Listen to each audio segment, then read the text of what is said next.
Hello, আসসালামু আলাইকুম। Video শুরুতে সব ভাই বোনদেরকে সালাম, শুভেচ্ছা, অভিনন্দন। আজকে নতুন আরেকটা ভিডিও নিয়ে চলে আসলাম। দেখেন শুরুতেই আলু ভাজি দিয়ে শুরু করলাম। আলু ভাজিটা কিভাবে সবাই আমরা সাধারণভাবে করি ওইভাবেই করব। দেখেন তেল গরম করে নিলাম, পেঁয়াজ দিয়ে দিলাম। আলু ভাজি করার জন্য পেঁয়াজগুলো ভেজে নিচ্ছি। পেঁয়াজগুলো ভাজতে ভাজতে একটা একটা করে সব উপকরণ দিয়ে দিব। লবণটাও দিয়ে দিয়েছি পেঁয়াজের সাথে। এখন একটু রসুন অ্যাড করব, বাটা রসুন। একটু রসুন, পেঁয়াজ, লবণ ভালোভাবে ভেজে নিব। এই যে দেখেন রসুনটা দিয়ে দিলাম, যেহেতু আলু ভাজি অল্প রসুনটা অল্প করে দিলাম। এখন পেঁয়াজ, রসুন, লবণ, তেল সব কিছু মিশ্রণ করে ভালোভাবে ভেজে নিব। খুব স্বাভাবিক নিয়ম, চিরাচরিত নিয়ম, যেটা সবাই করতে পারে কম বেশি আলু ভাজি। তো এখন একটু হলুদের গুঁড়ি দিয়ে দিব।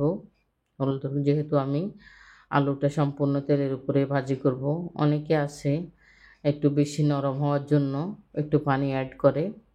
আমি পানি অ্যাড করব না, কারণ আমার আলু ভাজিটা সম্পূর্ণ তেলের উপর ভাজি করা খেতেই ভালো লাগে এবং পছন্দ করি। সেজন্য আমি এই যে আলুটা দিয়ে দিলাম, দিয়ে এবার ভালোভাবে নেড়ে চেড়ে দিব। সব মশলার সাথে ভালোভাবে মিশ্রণ করে নিব। আলুটা দেওয়া শেষ। দেখেন খুন্তি দিয়ে আস্তে আস্তে নেড়ে দিব। হলুদটা দিয়ে দিয়েছি আগে, যে কালারটা সুন্দর হওয়ার জন্য। হলুদটা যখন ভালোভাবে মিশে যাবে আলুর সাথে, কিছুক্ষণ ভেজে নিব। দেখেন অনেকে আছে আলু ভাজিটা পানি অ্যাড করে ভাজি করে, কিন্তু আমি পানিটা অ্যাড করে নিই এই জন্যই, যখন আলু ভাজিটা তেলের উপরে ভাজবেন তখন দেখবেন এটা একটু পমি পমি স্টাইলের হবে, খেতে আপনাদের কাছে সুস্বাদু লাগবে। তো ওই জন্যই আমি মূলত পানি অ্যাড করি না, কারণ আলু ভাজিটা সাধারণত খুব একটা খাওয়া হয় না, খুব রেয়ার। সকালবেলা রুটির সাথে জন্য ভাজা হয়।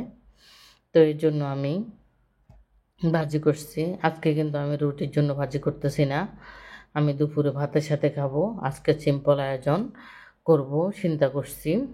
আলু ভাজি, মশারের ডাল আর ডিম সিদ্ধ করব, এটাই খাবো আজকে। কারণ আমার মাঝে মধ্যে ইচ্ছে করে একদম সিম্পল খেতে। আসলে মাছ, মাংস, সবজি সব কিছু ভ্যারাইটিস মিলে খেতে খেতে একদম দেখবেন এক সময় অতিষ্ঠ লাগে ওঠে। তখন মন চায় যে একদম সিম্পলভাবে খেলে মনে হয় যেন একটু শান্তি লাগবে। তো এই জন্য এখন আমি কিছুক্ষণ ঢাকনা দিয়ে দেব। তো যা বলছিলাম, সিম্পলভাবে খেতে আমার কাছে অনেক ভালো লাগে। এদিকে আমার মশার ডালটা সিদ্ধ হয়ে গেছে, ভালো করে নেড়ে চেড়ে সুন্দরভাবে বাগার দিয়ে দেব। এখন আমার মশার ডালটা হয়ে গেছে দেখেন, মোটামুটি এই বাগারটাও রেডি। এখন দিয়ে দিচ্ছি। অনেকে হয়তো বলতে পারেন যে মশারের ডালে বাগারের মধ্যে শুকনো মরিচ কেন? এটাও ভাই আমার আরেকটা পছন্দের খাবার। মশারের ডালের সাথে যখন মরিচটা মাখায় নেবেন তখন ভাতটা আপনার কাছে অসাধারণ লাগবে। যারা আমার মতো জাল প্রিয়, জাল পছন্দ করেন, জাল খেতে ভালোবাসেন, তাদের কথা বলছি। তারা এইভাবে খাবেন। আমি এভাবে খাই, কারণ আমার কাছে এভাবে খেতে খুবই ভালো লাগে। এদিকে দেখেন আমার আলুটা মোটামুটি সিদ্ধ হয়ে আসছে। এখন আবার একটু নেড়ে ছেড়ে দিব ভালোভাবে, একটু একটু নেড়ে ছেড়ে দিব। একটা জিনিস খেয়াল রাখবেন, যখন আলুটা ভাজবেন তখন চুলাটা একদম মৃদু আঁচে রাখবেন। আলুটা সেদ্ধ হয়ে যাবে এবং লাল লাল হয়ে যাবে। দেখেন আমার আলু ভাজিটা কিন্তু অনেকাংশে লাল লাল হয়ে আসছে। তো যদি আমার মতো করে কেউ খেতে চান তাহলে চুলাটা মৃদু আঁচে রেখে আলুটা ভাজি করবেন। দেখেন আমার আলু ভাজিটা মোটামুটি রেডি হয়ে গেছে, একদম ফাইনাল লুকে চলে এসেছে। এখন আমি টেবিলে চলে যাব, ভাত বেড়ে নিচ্ছি। দেখেন আমার ভাতের মধ্যে শুকনো মরিচ, ডিম সিদ্ধ আর মশারের ডাল, আলু ভাজি নিয়ে নিলাম। তো কার কার আমার মতো সাদা সিধা খাওয়ার পছন্দ সবাই কমেন্টসে জানাবেন। তো এখানে আরেকটা কথা বলি, দেখেন আমি বস্তায় করে কে নিয়ে আসছি। দুপুরে খাওয়ার টেবিলে আমার বাড়ি থেকে ফোন আসছে হঠাৎ করেই, যে বাড়ি যেতে হবে। খুব একটা পারিবারিক সমস্যা হয়েছে, যেটা না হয় আপনাদের সাথে শেয়ার করলাম না। যেহেতু আমার পারিবারিক সমস্যা। তো এই জন্য হঠাৎ করে বাড়ি চলে গেলাম, ড্রাইভারকে ফোন দিয়ে নিই। তো দেখেন আমার গাছের জাম্বুরাগুলা সবগুলা চড়ে নিয়ে গেছে এবং বড়গুলা যা বাকিগুলা কাঠবিড়ালি আছে, কাঠবিড়ালি খেয়ে ফেলছে।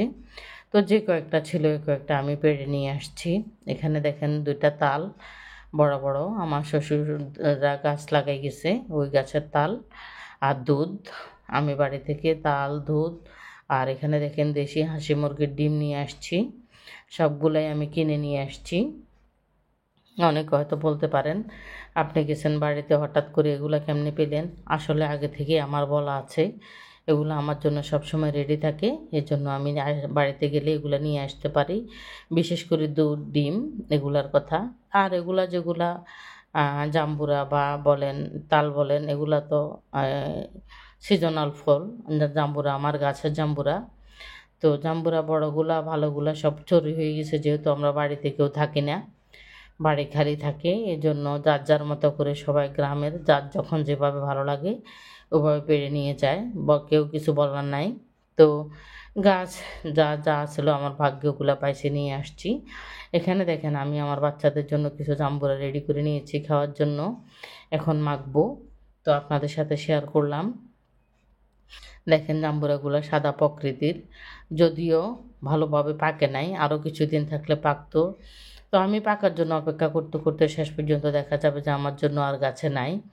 তো চিন্তা করলাম যে যাক, ভাগ্যের নির্মম পরিহাস, আমার ভাগ্যে যা ছিল তাই আমি খাবো। এই জন্য যে কটা ছিল গাছে ড্রাইভারকে দিয়ে ওগুলো পেড়ে নিয়ে আসলাম। তো দেখেন আমি এখন আমার বাচ্চাদেরকে মেখে দিব লবণ মরিচ দিয়ে, বা আমি নিজেও খাবো।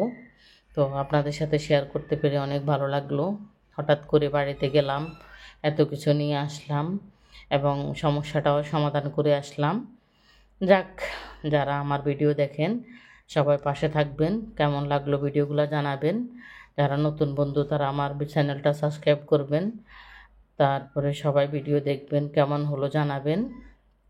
আজকের আয়োজনটা সিম্পল, যদিও সবাই আমার ভিডিওটা দেখবেন, কেউ স্কিপ করে যাবেন না। সবার প্রতি অনুরোধ রইল, সবাই ভালোভাবে দেখবেন ভিডিওটা। কেমন হলো কমেন্টসে জানাবেন। সবাই ভালো থাকবেন। আল্লাহ হাফেজ।